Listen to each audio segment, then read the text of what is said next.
So here is a video for how to wrap the columns. You can see that I've already wrapped a couple of them. I'm in 3D view mode. Let's set it to 3D view top, and I'll show you how to wrap these. You can see that I wrapped mine with just a 4-inch brick. If we do it with anything more than that, then it's just structurally not sound, and it will cause all sorts of structural problems with the building. So we're going to leave it as that.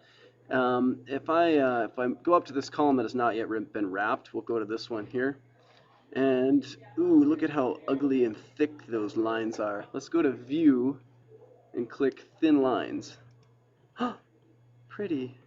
That's much better. Now I'm going to go back to Modify and Place Wall. I have mine set to Basic Wall 4-inch brick. We are constraining from the second floor up to upper roof framing.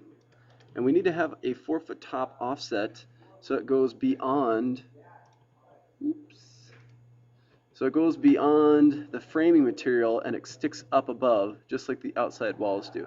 So that's why you have a 4-inch offset. So we'll go back to this. And I've already wrapped those bottom two columns, so we'll wrap this one here. You can do this a couple different ways. You can do it as lines or as a rectangle. I'm going to do it as a rectangle. Make sure that you're set to Finish Face Interior, and that you start from the bottom left corner. It'll always draw to the left. So you can see when I click this, and let me zoom in a little bit more to make sure I get that corner.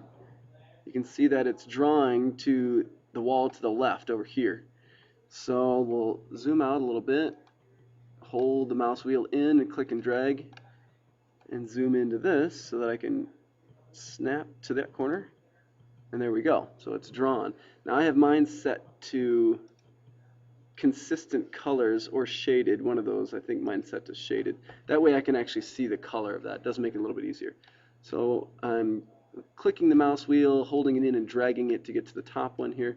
Now this one I don't want to wrap because I'll end up inside this wall. So I'll just do the line here. Now if I start from this edge and draw up, you can see it's drawing the wall inside that I-beam. That's bad. So I'm going to click Escape. And I need to actually start from this corner and come down. Then you can see it travels to the outside. So you're drawing in the inside face. That's what Finished Face Interior means.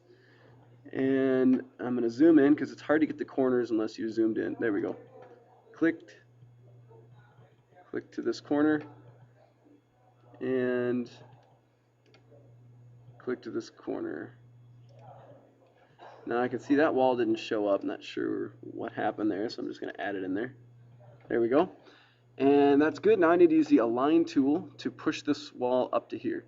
So I click, and you can see, depending on where I go, it'll select this entire wall. You see the two blue lines here.